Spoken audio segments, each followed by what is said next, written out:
Amen. Notre Dieu est bon. Notre Dieu est le même. Il n'a pas changé. Il est le même hier, aujourd'hui, et il va demeurer le même éternellement. Il est bon, il a été bon pour nous. Le Fils de Dieu est bon. Il nous a rachetés de la puissance des ténèbres pour son royaume. Prions. Seigneur, nous voulons encore ce matin te dire notre reconnaissance pour ton amour au Jéhovah qui s'est manifesté à nous par le fait que tu as donné ton Fils unique, Jésus-Christ, afin que quiconque croit en lui ne périsse point, mais ait la vie éternelle. Nous te disons merci pour ce jour mémorable, Seigneur, que nous commémorons ta mort, ta résurrection à la croix. Seigneur, tu as vaincu le péché, tu as vaincu la mort. Seigneur, tu as vaincu Satan afin que nous ayons la vie. Et nous ne voulons pas, Seigneur, prendre cela pour acquis et nous voulons te dire merci. Seigneur, donne-nous, ouvre nos yeux afin que nous ayons la compréhension véritable, Seigneur, de ton sacrifice, de ta victoire sur la croix. Seigneur, que nous ayons, Seigneur, le bénéfice plein, Seigneur, de ce que la croix et la victoire à la croix nous donnent. Seigneur, donne-nous, ô Père, non seulement de comprendre, mais de partager cette compréhension avec ceux qui ne te connaissent pas. Saint-Esprit, manifeste-toi, tu es celui qui nous enseigne. Enseigne-nous, Seigneur, les voies de notre Dieu. Et donne-nous non seulement de recevoir, mais aussi de pouvoir mettre en pratique. Merci, Père, parce que tu le feras. Nous avons cette assurance auprès de toi. Quand nous prions selon ta volonté, tu nous écoutes. Non seulement tu nous écoutes, mais tu nous exauces au nom puissant de Jésus. Amen. Amen. Bien-aimés, nous sommes aujourd'hui dans la joie. Amen. Amen. Nous sommes dans la joie. Pourquoi? Parce qu'aujourd'hui, pour nous, est un jour qui est spécial. Est un jour qui est même très spécial pour nous, les enfants de Dieu, pour nous, la famille chrétienne dans le monde entier. Cette saison est une saison spéciale. Une saison spéciale pour la famille chrétienne. Le Seigneur Jésus est venu pour nous révéler le vrai Dieu. Le Seigneur Jésus est venu avec une vision, la vision de nous sauver et la vision de nous réconcilier avec le Père et de nous ramener dans le royaume de Dieu. Amen. Et bien aimé, nous constatons que depuis la chute de l'homme par Satan et le péché et la mort règnent dans le monde. Quand Satan, le menteur, le séducteur, a séduit la femme et Adam, par cette séduction et par cette désobéissance de la femme et de l'homme, le péché et la mort sont entrés dans le monde. Et par ces deux instruments terrifiants, Satan a apporté la confusion. Donc, quand Adam a désobéi et s'est séparé de Dieu, la confusion est entrée dans le monde. La confusion qui s'est installée par la séparation de l'homme. Quand l'homme a quitté Dieu, quand l'homme s'est éloigné de la présence de Dieu, quand l'homme s'est séparé de Dieu par la désobéissance, la confusion est entrée dans le monde. La confusion s'est installée dans le monde. Et par la séparation de l'homme, qui a amené l'homme à suivre ses voies au lieu de suivre celles de Dieu. Donc l'homme n'avait plus la capacité, comme il avait au départ, de pouvoir communier avec Dieu, de pouvoir comprendre les choses spirituelles, de pouvoir comprendre les voies de Dieu, de pouvoir suivre les voies de Dieu. Par cette confusion, il s'est éloigné et Dieu, dans son amour, a toujours voulu réconcilier l'homme qu'il a créé à son image et à sa ressemblance et qui lui avait confié une grande responsabilité d'être le chef de sa famille, cette famille qu'il avait formée pour lui-même. Adam avait fait une alliance avec Dieu et en péchant donc, en désobéissant, Adam avait rompu cette alliance qu'il avait faite établie avec Dieu. Et dans son souci, comme je le disais un peu plus haut, dans son souci de réconciliation, parce que Dieu a toujours voulu réconcilier l'homme avec lui-même. Et dans son souci de réconciliation, Dieu a établi une alliance avec l'humanité en dehors de la première alliance qui avait été établie avec Adam et qu'il a désobéi et s'est éloigné. Dieu a établi une seconde alliance, cette fois avec toute l'humanité entière dans le livre de Genèse 3. Nous l'avons très souvent répété, cette alliance avec l'humanité, ici chez nous à la mission évangélique du royaume. Je voudrais nous lire encore Genèse au chapitre 3 et le verset 15. Je mettrai inimitié entre toi et la femme. Donc Dieu ici s'adressait à Satan. Je mettrai inimitié entre toi et la femme, entre ta descendance et sa descendance. Celle-ci, la descendance de la femme, t'écrasera la tête et tu lui écraseras le talon. Donc, je disais donc dans le souci de Dieu de réconcilier l'homme, de réconcilier l'homme avec l'humanité, avec lui, avait fait cette alliance de Genèse 3, 15. Et cette alliance fera son cours d'accomplissement par d'autres alliances que Dieu avait mises en place pour amener l'alliance de Genèse 3, 15 à son accomplissement. Donc, cette alliance avait été établie avec Noé. Quand nous lisons dans Genèse au chapitre 6, au chapitre 7, au chapitre 8 et au chapitre 9, nous voyons comment Dieu a établi une alliance avec Noé. Et cette alliance était dans le plan que Dieu a élaboré pour amener l'accomplissement de l'alliance qu'il a faite, qu'il a établie avec l'humanité dans Genèse 3 et 15.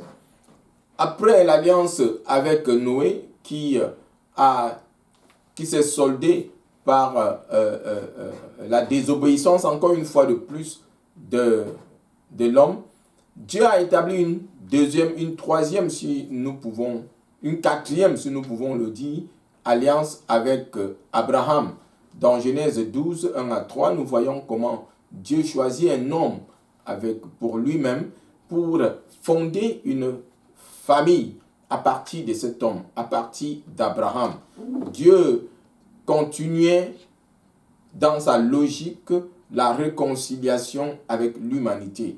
Donc il a fait une alliance avec Abraham et d'Abraham, il a fait une nouvelle alliance avec le peuple qui était issu d'Isaac, de Jacob, qu'on a appelé Israël. Et cette alliance avait été établie par Moïse. Et nous voyons cette alliance ratifiée par les 10 commandements. Et après cette alliance, nous voyons dans 2 Samuel 7, nous voyons Dieu promet cette descendance qui viendra de la femme, viendra par la descendance de Juda, par le roi David, et qui est cet homme, cette personne, ce Messie, ce Christ qui viendra pour réconcilier le monde avec Dieu, passera par la femme, par la tribu de Juda, par la famille de David. Il va s'asseoir sur le trône de son père selon les Écritures. Et nous voyons donc à la fin Dieu a un plan. Et nous voyons ici, c'est tout le processus du plan de Dieu pour amener cet accomplissement que Christ est annoncé dans Genèse 3 et le verset 15, afin de restaurer son royaume perdu et en accomplissant une nouvelle alliance que la loi et les prophètes ont annoncé, comme je le disais. Amen. Amen. C'est pour cette raison que le Seigneur Jésus a déclaré pendant son sermon sur la montagne dans l'évangile de Jésus selon l'apôtre Matthieu au chapitre 5 et le verset 17, il dit « Ne pensez pas que je sois venu abolir la loi ou les prophètes. Je suis venu pour accomplir. » Jésus est venu pour accomplir l'annonce ici solennellement dans l'introduction de son ministère sur le sermon sur la montagne. Il dit qu'il n'est pas venu pour annuler la loi. La loi, ça veut dire tout ce qui avait été écrit par la révélation de Dieu à Moïse dans le livre de Genèse, dans le livre d'Exode, dans le livre de Lévitique, de Nombre et de Deutéronome. Et aussi par la suite, ce que les prophètes avaient été annoncés. Ça veut dire quoi? Ça veut dire les alliances que Dieu a établies et la promesse que Dieu a faite en passant par toutes ces personnes que j'ai citées, à Noé, Abraham, Moïse, David. Et cette alliance, cette promesse devait s'accomplir assurément. Amen. Et Jésus dit qu'il n'est pas venu pour annuler tout ce qui avait été dit, mais là, sa venue était pour accomplir la volonté de Dieu. Amen. Jésus est venu pour accomplir les promesses que Dieu a faites. Amen. Et par écrit dans la loi et les prophètes. Est-ce que quelqu'un peut dire Amen? Amen. Jésus est venu pour révéler le vrai Dieu qui avait été abandonné. Nous voyons, comme je disais, après la désobéissance d'Adam et Ève, il y a eu la séparation. Et de cette séparation, l'homme est rentré dans la confusion. Étant éloigné de Dieu, les yeux de l'homme étaient voilés. La présence de Dieu n'était plus là. Et de plus en plus, l'homme s'est éloigné de Dieu par cette séparation. L'homme s'est éloigné. Nous avons vu le péché entrer dans le monde, continuer avec Caïn et son frère Abel, et continuer avec Noé et le reste. Nous avons vu que à partir de là, même dans Genèse 11, où on parle de la tour de Babel, ici, le péché qui est entré dans le cœur de l'homme, qui avait voulu bâtir cette tour pour arriver jusqu'à Dieu. Et quand Dieu les a séparés, l'homme était dans la confusion. Dans la confusion parce que la volonté de Dieu n'était plus là. L'homme ne vivait plus dans la volonté de Dieu. L'homme vivait dans sa propre volonté. L'homme était séparé de Dieu. Et maintenant, Christ est venu afin de rétablir cet ordre-là. Amen. Christ est venu afin de révéler le vrai Dieu.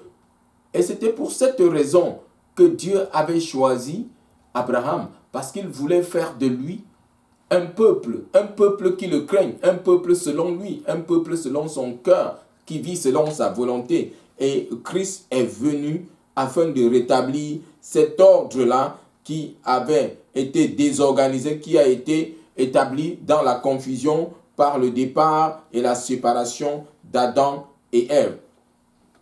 Donc Christ, dans le livre de Jean, au chapitre 17, le verset 1 à 3, cette prière de Jésus que l'on appelle la prière sacerdotale, Jésus dit une chose assez importante, la raison pour laquelle il est venu. Après avoir ainsi parlé, Jésus leva les yeux au ciel et dit, « Père, l'heure est venue, glorifie ton Fils, afin que le Fils te glorifie, selon que tu lui as donné pouvoir sur toute chair, afin qu'il donne la vie éternelle à tout ce que tu lui as donné. Verset 3. Or, la vie éternelle, c'est qu'ils te connaissent, toi le seul vrai Dieu, et celui que tu as envoyé, Jésus-Christ. Jésus est venu, comme je le disais au départ, avec une vision de nous sauver et de nous faire entrer dans le royaume de Dieu pour vivre la vie éternelle. Mais ici, l'homme qui vit dans la confusion, et Jésus vient pour rétablir cette vérité, pour révéler le vrai Dieu, celui-là qui nous sauve, le vrai Dieu, celui-là qui est Yahweh et son Fils, Jésus-Christ. Voilà pour la raison pour laquelle est venu. Nous avons la vie éternelle, et la vie éternelle, c'est comment est-ce que nous allons la recevoir? Jésus dit, c'est en connaissant Dieu, en sortant de la confusion, en sortant de la séparation, de la désobéissance, en nous unissant à Dieu par lui. Amen. Et il est venu pour nous révéler le seul vrai Dieu et celui qui est son Fils, Jésus-Christ, le Messie. Amen. Amen. Bien-aimés, nous nous souvenons de cette parole de l'apôtre Jean dans Jean 1, 29. Et quand il a vu Jésus-Christ venir, il a dit, « Voici l'agneau de Dieu qui ôte le péché du monde. Voici l'agneau de Dieu qui est venu réconcilier le monde. » Ce monde qui avait été séparé de Dieu et qui avait été séparé d'avec Dieu, aujourd'hui, comme je le disais à l'introduction au départ, est un jour spécial pour nous en tant qu'enfants de Dieu. Aujourd'hui est un jour spécial pour nous en tant que famille de Dieu. Aujourd'hui est un jour spécial pour nous en tant que chrétiens. Un jour où Jésus, notre Seigneur et notre Sauveur, est révélé. La bonne nouvelle, c'est que Satan, le péché et la mort sont vaincus. Amen. Amen. Sont vaincus par le Fils de Dieu à la croix. Amen. Amen. Et c'est pourquoi ce matin, nous voulons nous partager sur le thème, le triomphe de la croix. La servante de l'Éternel a parlé, a lu dans le livre de Luc au chapitre 24. C'est cette histoire qui parle de la résurrection de notre Seigneur. Je vais lire avec nous pour soutenir notre partage dans Luc au chapitre 24, le verset 1 à 8. Je vais lire en français. Le premier jour de la semaine, elles se rendirent à la tombe de grand matin en apportant les aromates qu'elles avaient préparés. Elles trouvèrent que la pierre avait été roulée de devant le tombeau. Elles entrèrent, mais ne trouvèrent pas le corps du Seigneur Jésus. Amen. Comme elle était perplexe à ce sujet, voici que deux hommes se présentèrent à elle en habits resplendissants. Toutes craintives, elles baissèrent le visage vers la terre. Mais il leur dit, « Pourquoi cherchez-vous le vivant parmi les morts? Il n'est pas ici, mais il est ressuscité. » Amen. Il n'est pas ici, il est ressuscité. Souvenez-vous de quelle manière il vous a parlé lorsqu'il était encore en Galilée et qu'il disait, il faut que le Fils de l'homme soit livré entre les mains des pécheurs, qu'il soit crucifié et qu'il ressuscite le troisième jour. Et elle se souvint des paroles de Jésus. Amen. Il n'est pas ici, mais il est ressuscité. Souvenez-vous de quelle manière il vous a parlé lorsqu'il était encore avec vous en Galilée. Amen. Jésus était venu pour un but bien précis, comme je l'ai annoncé, bien aimé, au départ. Révéler Dieu et révéler le Fils de Dieu. Restaurer le royaume et réconcilier les hommes avec Dieu par le moyen de son sacrifice sur la croix. Selon les Écritures, Jésus a été arrêté, il a été condamné, il a été crucifié, il est mort et le troisième jour, il est ressuscité. Bien-aimé, la résurrection de Jésus est une preuve qu'il était fils de Dieu. La résurrection de Jésus est une preuve que Jésus était Dieu. La résurrection de Jésus nous révèle l'accomplissement du plan de Dieu pour l'humanité, tel que je l'ai annoncé plus haut dans Genèse 3 et le verset 15. Dans le récit de la résurrection de Jésus par l'apôtre Matthieu, au chapitre 28 et le verset 11 à 26, nous allons lire Matthieu 28 et le verset 11, Matthieu 28, verset 11 à 16. Là, il est écrit: pendant qu'elles étaient en chemin, c'est donc de ces femmes dont l'apôtre, l'évangéliste Luc parlait quand elles sont parties le matin, le premier jour à la tombe.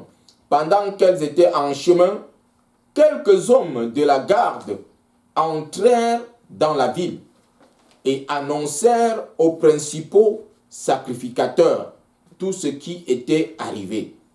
Ceux-ci, après cette assemblée, avec les anciens et avoir tenu conseil, donnèrent aux soldats une assez forte somme d'argent, en ajoutant: dites, ces disciples sont venus de nuit le dérober, pendant que nous dormions.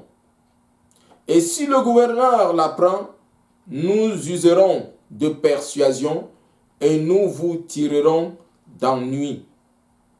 Les soldats prirent l'argent et ils exécutèrent les instructions qui leur avaient été données.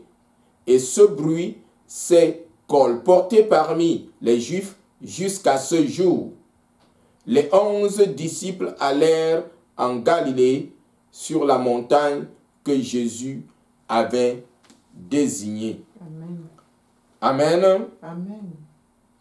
Quand les femmes ont reçu la bonne nouvelle des anges, bien-aimés, que Jésus était ressuscité, elles allèrent pour annoncer aux apôtres. Mais quelques hommes de la garde entrèrent dans la ville et annoncèrent aux principaux sacrificateurs.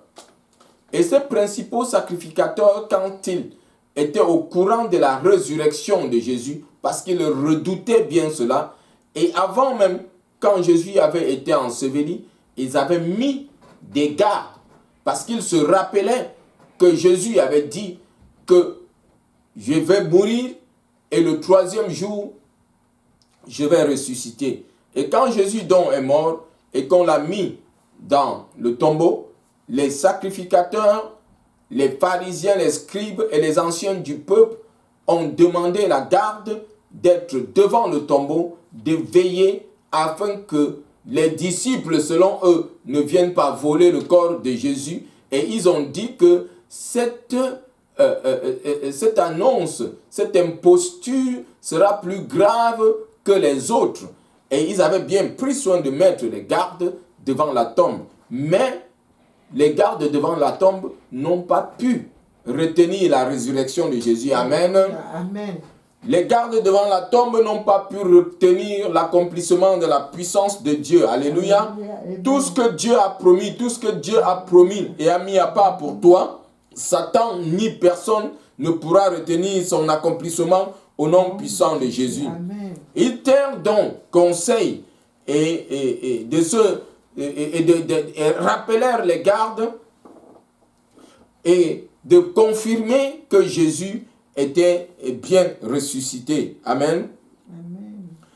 Quand ils comprirent cela, ils se sont dit, selon qu'ils avaient prévu avant, et la confirmation des gardes, ils leur ont donné de l'argent et leur ont demandé de dire ce qu'il fallait dire pour montrer que Jésus n'était pas ressuscité.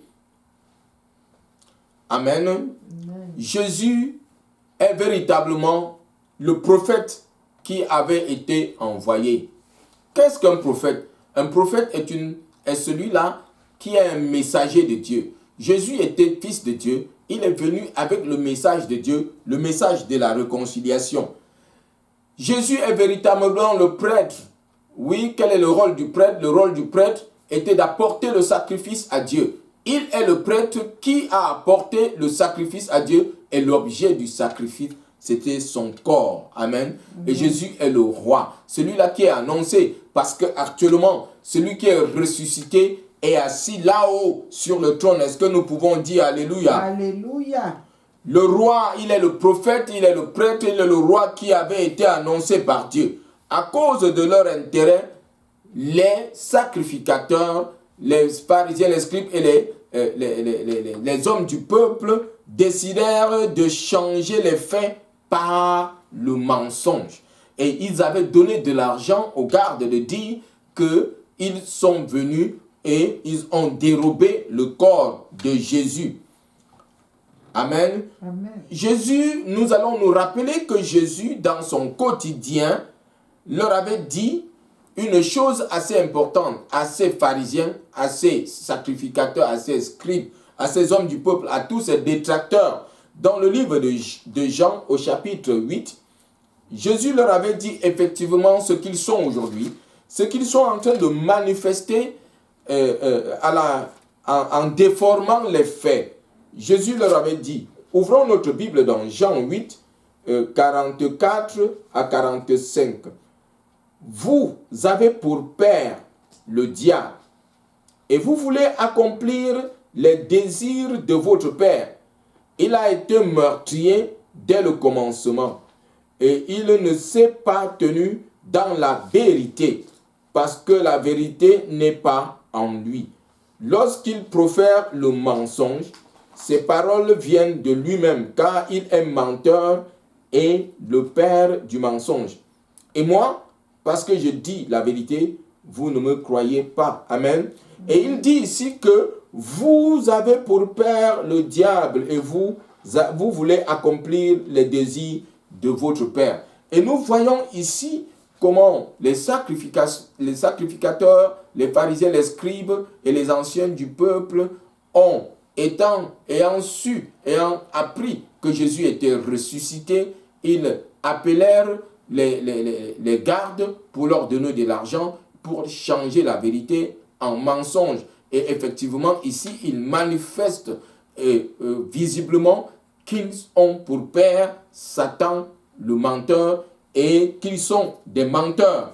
Amen. Et la Bible nous dit que ce mensonge a continué jusqu'au jour où les Écritures étaient rapportées ici. Et je dis encore que ce mensonge est véhiculé jusqu'aujourd'hui. Parce que certaines religions, bien-aimées, proclament que Jésus n'est pas mort. Et venant de ce mensonge, il y a des religions qui enseignent, qui disent être des nôtres, qui disent même que le nom de Jésus est dans leur livre saint, que le nom de Marie est dans leur livre saint, mais ils renient la mort de Jésus qui est le fondement de notre croyance. Ils renient la mort de Jésus qui est le fondement du christianisme. Amen. Et ils non seulement renient la mort de Jésus, ils renient aussi la résurrection de Jésus. Ils disent que Jésus n'est pas le Fils de Dieu. Or, tout ceci prouve que Jésus est le Fils de Dieu, comme lui-même il a annoncé. Mais Satan ni ses agents humains ne peuvent arrêter les effets de la puissance de la résurrection de Christ. Amen. Amen. Satan ne peut pas arrêter les effets de la résurrection de Christ. Amen. Car Christ a été plus fort que le péché. Christ a été plus fort que la mort. Amen. Amen. Christ a été plus fort que le mensonge. La résurrection de Christ révèle et établit des vérités qui sont les valeurs et le fondement de notre croyance. Amen. Amen. Bien-aimés, la résurrection de Christ révèle et établit des vérités qui sont les valeurs et le fondement du christianisme. Amen. Amen. Bien-aimés, Christ est ressuscité. Alléluia. Il a triomphé à la croix. Il a triomphé du péché. Il a triomphé de Satan. Et il a triomphé de la mort. Amen. Quelles sont les vérités que la résurrection de Christ nous révèle? La première, la résurrection de Jésus révèle qu'il est le Fils de Dieu.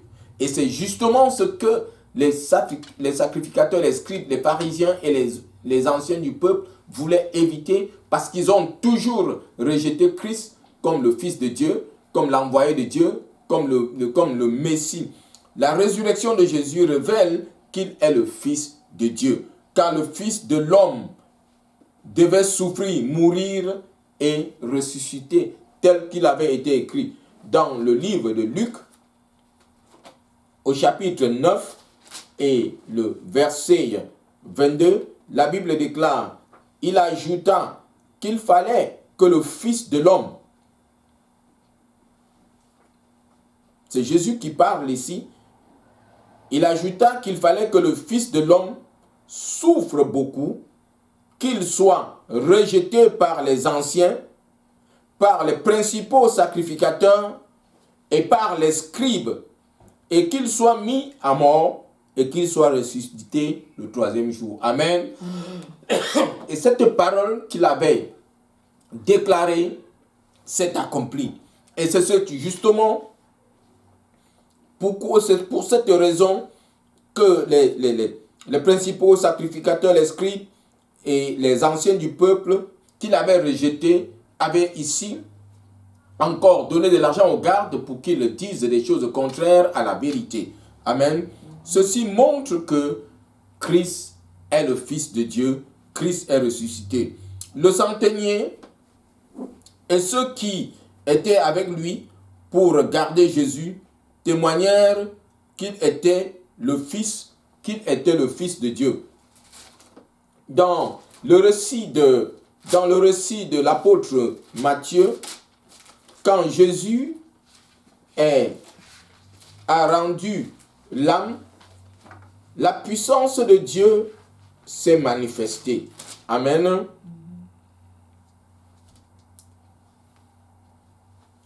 C'est dans Matthieu au chapitre 27. À partir du verset 50, la Bible dit, Jésus poussa de nouveau un cri d'une voix forte et rendit l'esprit. Et voici le voile du temple se déchira en deux, du haut en bas. La terre trembla, les rochers se fendirent, les tombeaux s'ouvrirent, et les corps de plusieurs saints qui étaient décédés ressuscitèrent. Amen. Amen. Ils sortirent des tombeaux, entrèrent dans la ville sainte après la résurrection de Jésus et apparurent à un grand nombre de personnes. Et le verset 54, le centenier et ceux qui étaient avec lui pour garder Jésus, voyant le tremblement de terre et ce qui venait d'arriver, furent saisis d'une grande crainte et dirent, il était vraiment le Fils de Dieu. Amen. Amen. Il était vraiment le Fils de Dieu. Voilà, ils ont vu la puissance de Dieu se manifester et ils se sont souvenus des paroles de Jésus. Et ce sont ceux-là qu'on avait mis pour veiller, pour surveiller Jésus. Mais ceux-là même qu'on avait mis pour le surveiller, c'est eux maintenant qui rendent témoignage de ce que nous voyons, de ce que nous entendons, de ce que nous expérimentons. La puissance que nous voyons se manifester en ce moment, nous n'avons jamais vu cela. Ceci est une preuve que cet homme qu'on accuse, qu'on rejette, qu'on fait mourir, il était vraiment le Fils de Dieu. Alléluia. Amen. Par la puissance de la résurrection et que le Seigneur va t'utiliser pour rendre témoignage, beaucoup rendront ce témoignage que Christ est véritablement le Fils de Dieu. Amen. Amen. Deuxièmement, bien-aimé, par la résurrection, Jésus a anéanti la puissance du péché et de la mort, des principautés et des pouvoirs. Dans le livre, l'épître de Paul aux Colossiens au chapitre 2, le verset 12 à 15, l'apôtre Paul déclare: enseveli avec lui par le baptême, vous êtes aussi ressuscités en lui et avec lui, par la foi en la puissance de Dieu qui l'a ressuscité d'entre les morts. Vous qui étiez morts par vos péchés, par vos offenses et par l'incirconcision de votre chair, il vous a rendus à la vie avec lui, en nous faisant grâce pour toutes nos offenses. Il a effacé l'acte rédigé contre nous et dont les dispositions nous étaient contraires. Il l'a supprimé en le clouant à la croix. Il a dépouillé les principautés et les pouvoirs et les a publiquement livrés en spectacle, en triomphant d'eux par la croix. Amen. Amen. Par la résurrection de Jésus bien-aimé, il a anéanti la puissance du péché et de la mort. Il a anéanti les principautés et les pouvoirs. Nous étions morts par nos péchés, bien-aimés, et nos offenses. Mais Christ nous a fait grâce. Amen. Alléluia. Christ nous a fait grâce. Il nous a pardonné nos péchés. Il nous a fait grâce en nous ressuscitant avec lui et en clouant à la croix la mort et le péché. La mort, le péché et la mort qui sont des instruments de Satan n'ont plus de pouvoir sur nous. Amen. Amen. Le péché et la mort n'ont plus de pouvoir sur nous, les enfants de Dieu. Amen. Nous avons vaincu, Christ a vaincu et nous sommes morts avec lui, ressuscités. Et maintenant, nous avons le pouvoir sur le péché et sur la mort. Et comme il a dit, quand il avait envoyé les disciples, il leur avait dit: voici, je vous ai donné le pouvoir de marcher sur les serpents, sur les scorpions et sur toute la puissance de l'ennemi, et rien ne pourra vous nuire. Rien ne peut nous nuire. Satan ne peut plus nous nuire. Le péché ne peut plus nous nuire. La mort ne peut plus nous nuire. Ceux-là n'ont plus de pouvoir sur nous. Alléluia. Amen. Nous avons la victoire. Amen. Amen. Bien-aimés, par le troisième moment, par la résurrection de Jésus, il nous a donné le pouvoir sur le péché et la mort et sur Satan. Amen. Amen. Amen. Dans Romains 6 à partir du verset 6,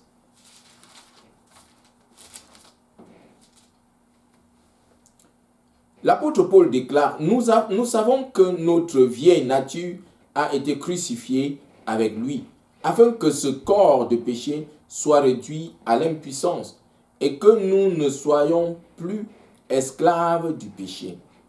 Car celui qui est mort est quitte du péché.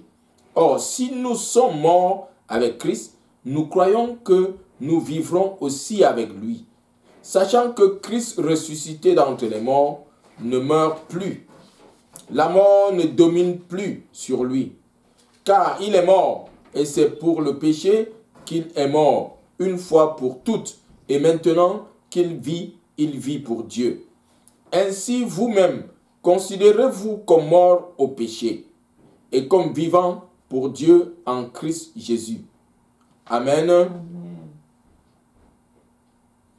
Que le péché ne règne donc pas dans votre corps mortel et n'obéissez pas à ses convoitises.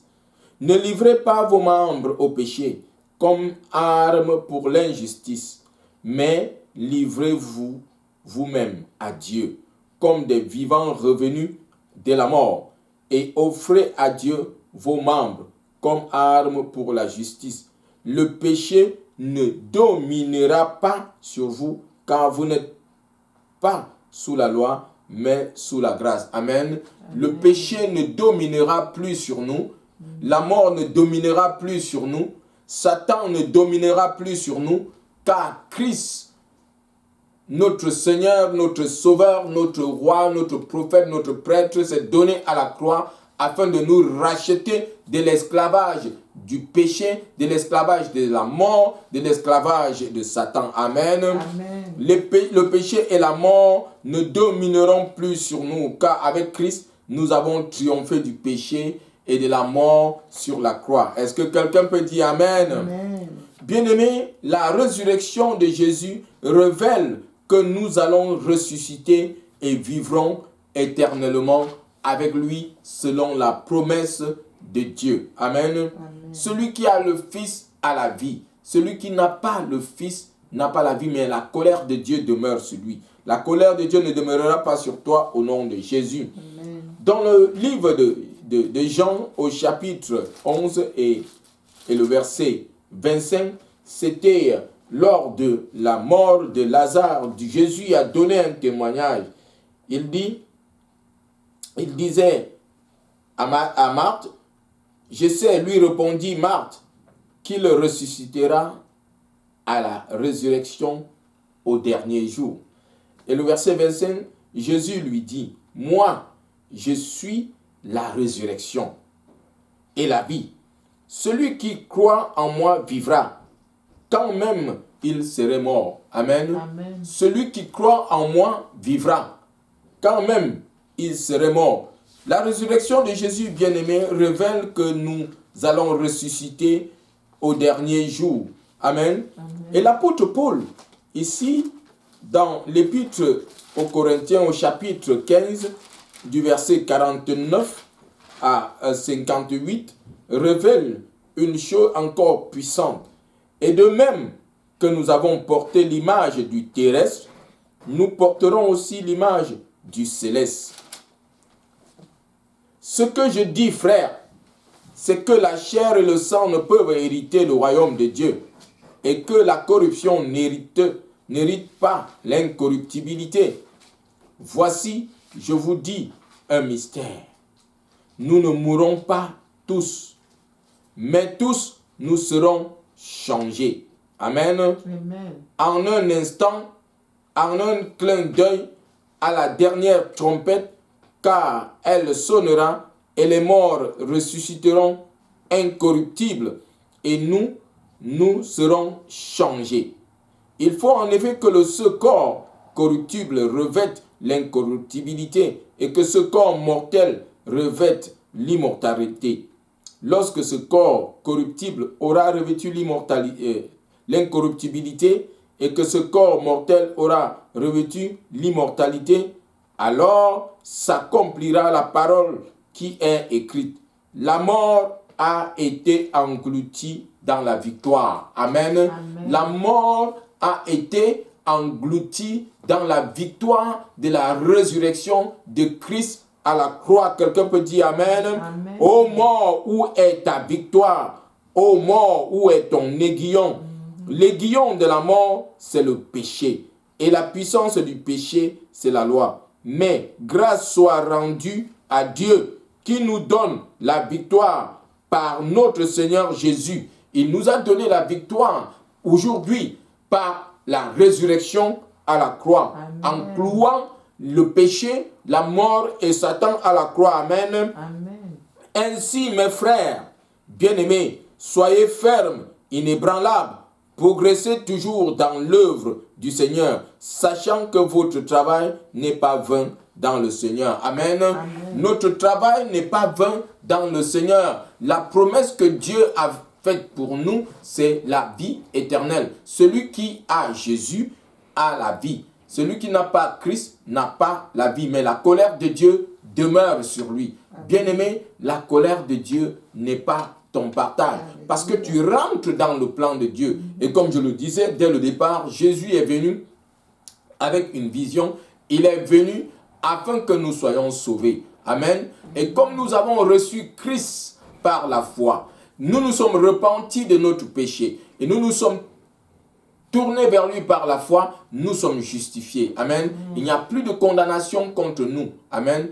Car la Bible dit qu'il n'y a plus de condamnation pour ceux qui sont en Christ Jésus. Car la loi de l'esprit de vie nous a affranchis de la loi du péché et de la mort. Amen. Amen. Nous avons la victoire sur le péché et la mort avec Christ sur la croix. Nous sommes régénérés avec Christ. Nous sommes maintenant sanctifiés avec Christ et il nous a adoptés. Nous sommes aujourd'hui des enfants de Dieu. Le Seigneur va nous glorifier quand il reviendra. Quand la dernière trompette sonnera, les morts en Christ vont ressusciter. Alléluia. Et nous allons retrouver notre Seigneur. Nous serons avec lui pour toujours. C'est ça notre espérance. C'est ça notre joie. C'est ça notre paix. C'est ça la bonne nouvelle. La résurrection de Christ fait de nous des vainqueurs avec lui. Amen. Nous avons la victoire sur le péché. Nous avons la victoire sur la mort. Nous avons la victoire sur Satan. Amen.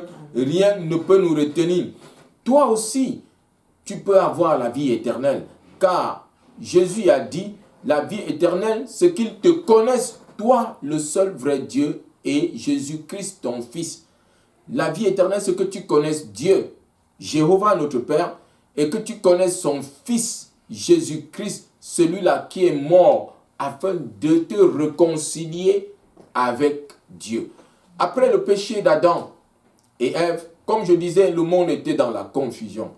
Le monde était séparé de Dieu. Le monde allait dans ses voies. Mais aujourd'hui, nous ne sommes plus dans la confusion parce que nous avons la vérité. Jésus-Christ est la vérité. Vous connaîtrez la vérité et la vérité vous affranchira. Jésus-Christ est celui qui affranchit du péché, de Satan et de la mort. Amen. Si tu confesses Christ, tu seras sauvé. Je voudrais prier avec quelqu'un ce matin pour ceux-là qui me regardent